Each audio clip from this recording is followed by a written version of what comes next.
Warning, the following podcast has been classified as insanely lucrative. Listener discretion is advised. Almost all the suppliers that you deal with are going to quote you FOB pricing. And that's just them saying, hey, look, we'll manufacture this stuff and get it ready, and we'll actually get it to the boat. Your attention, please. Listening to the AMPM podcast may cause recurring revenue streams and unfair advantages over your competitors. Other side effects may include fatter wallets, fired bosses, and longer vacations. Listen at your own risk. Here's your host, seven-figure entrepreneur and online marketing madman, Manny Coates. Manny Coates. Hello, everybody, and welcome to the AMPM podcast. My name is Manny Coates, and I will be your host. This is the show where we discuss how to generate recurring revenue streams that come in 24 hours per day during the AM and the PM, morning or night. Hence the name of the show. As a matter of fact, I was out having an ice cream with my girlfriend, and while I was having some ice cream, I was making money. How cool is that? Pretty cool, I think. Hello, guys. Welcome to another Q&A. I am here with my super awesome buddy, Guillermo Puyol. How are you doing, Guy? I'm doing fantabulous today, Manny. Excellent. So we always now, as of yesterday, do 2 questions per Q&A. We're trying to keep it short and focused and just awesome. So I imagine you have picked out 2 fantastic questions for me. I have 2 questions. You want to go ahead and jump in? What do you mean jump in? Here's the thing. We are going to focus this thing, stop the rambling on, and just give people a lot of value. Are you good with that? Yes, I am very good with that. Let's do this. 2 questions. Start the first one. Tell me what this guy has to say. It's actually a lady. Oh, a lady. Amanda Peterson. Okay. She's saying, I'm getting pricing from suppliers in China, and many of them are giving me a price with the word FOB after it. What does FOB mean? So this one is actually one that's very near and dear to me because I am an FOB, or I used to be. FOB is fresh off the boat, right? No, Guy. Stop right there. That's not fresh off the boat. Quit confusing people. Yeah, okay, well, actually, technically, you're correct, I guess. And you are 100% correct in that you are fresh off the boat, for sure. But that's not what we're talking about. FOB, ladies and gentlemen, forget about what Guy said. It's an acronym, and that means freight on board, sometimes free on board. You got that, Guy? I think it's fresh on the boat, off the boat. Fresh. That's you. Come on. So we're getting you up to speed though. All right. So freight on board. That is essentially. Now you made me forget the question. Well, it was So what does FOB mean? Oh, okay, yeah. So FOB, essentially freight on board. What that means is almost all the suppliers that you deal with are going to quote you FOB pricing, and that's just them saying, hey, look, we'll manufacture this stuff and get it ready, and we'll actually get it to the boat. At that point, it's your responsibility to actually cover the freight cost and all of that, all the additional costs to get it out to wherever the destination might be. Let's say it's in the U.S. to get it to the port, and then from the port to wherever it is, to your place of business or the Amazon warehouses. So when I was first doing this, I actually thought, FOB, that means, I forgot what I thought it stood for, the actual acronym, but I thought that was the final cost to actually get it here to the U.S.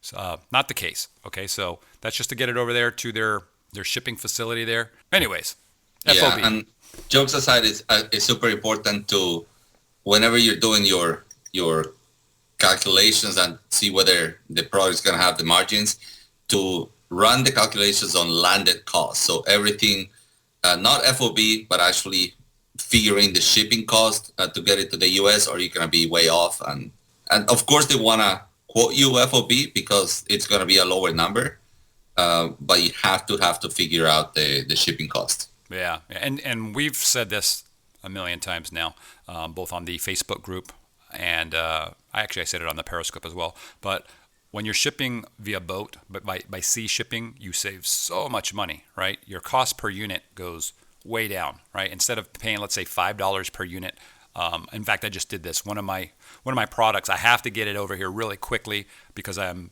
really low on inventory, right? So I have to do it by express air because that'll get it here in about a week. But my cost per unit for shipping at that point is between $5 and $6 on that particular product. If I send it by boat, it's like just over $1. It's under $2. So I save a lot, especially if I'm dealing with like 4,000 units. Think about that. If I'm saving $3 per unit, right? That's $12,000 I save just on shipping. That's money that's essentially pulled out of my pocket. I've lost it. I've just blown it away. Yeah, you can easily turn around and spend the money in pay-per-click advertisement, and there's so much you can do with those savings. Yeah, and we just talked about that in was it the last podcast that's posted for the launch strategy? Was that episode? It may have been the one before that. I'm not exactly sure, but they're all worth listening to. So. Yeah, basically in a nutshell, the strategy is that if you can cut down your cost for shipping, let's say you can save $3 per unit over your competitor, then that's $3 per unit that you can use to advertise on pay-per-click to outrank them, to get up to the top of page one with your ad, get people to buy. When they're buying with those keywords, it's pushing you up the ranks for organically, right? So there's a whole podcast episode on that. Go check it out at ampmpodcast.com.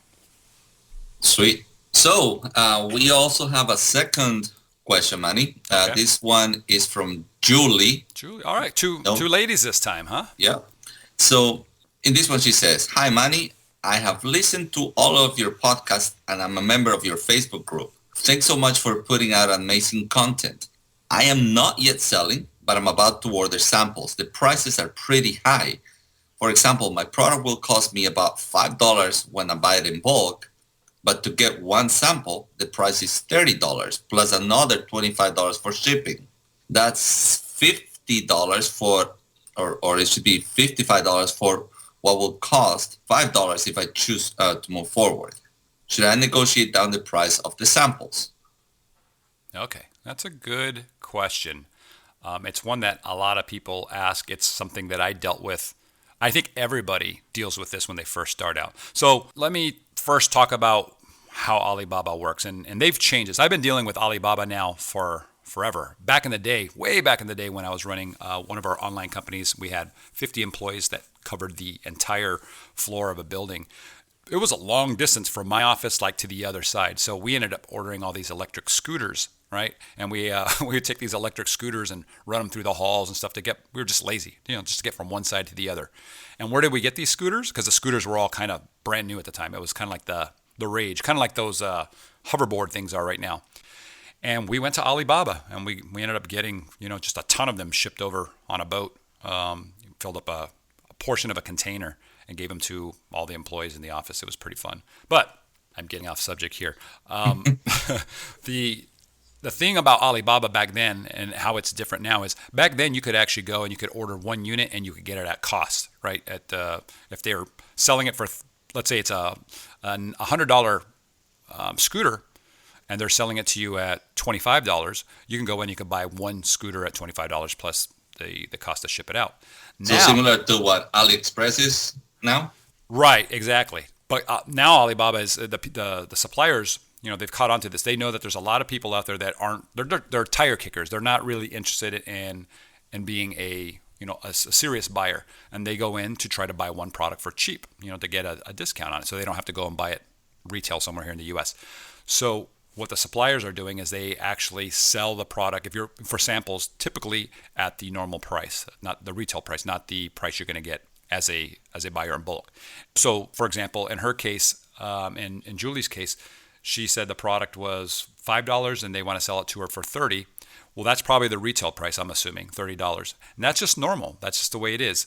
The $25 for the shipping, guys, that's just a cost of doing business. That's just the way it is. It's normal. I don't think that's anything really crazy. For all the things that I've ordered, anywhere from $20 to $40 in shipping is typically what I see. It's just, I don't think they're trying to make a profit on that. It's just a cost. And the same thing with the $30 for the product. You just have to do it. It's a cost of doing business. So let me give you a couple strategies though. If you're dealing with a supplier and that supplier has multiple variations of that product and you're not quite sure yet which one you want, right? You're ordering a widget and they've got, 3 different kinds of widgets. you can actually ask them to ship all 3 of them to you. And then usually the price per unit will come way down, okay, because now you're ordering multiple units. The shipping cost will definitely come down. Actually, the shipping cost will go up, but the cost per unit goes down because they're shipping it all together. So that's one thing I do is I try to order as many units at one time as I can from the supplier so that I can look at all those samples and see what I want. The second thing is that I always tell them, hey, if we decide to go into business together, right? If I'm going to start ordering products from you, I like the samples, everything's good, and I start buying from you, I want you to take the sample cost that I'm paying for right now, and I want you to deduct it from my actual first order, okay? And almost every time they'll agree to that. If not, then I don't know, they might be a little shady. They might not be a very big supplier, but that's what I do. So the cost itself typically gets reimbursed. It's not a big deal. What else? Those samples make great white elephant party gifts, right? Exactly. You know, because you've been over to my place, right? I can. Boxes and boxes of stuff, right? You know, and it's like, yeah, when Christmas comes around and there's a white elephant, I'm loaded. I'm ready to go for sure. I got tons of stuff.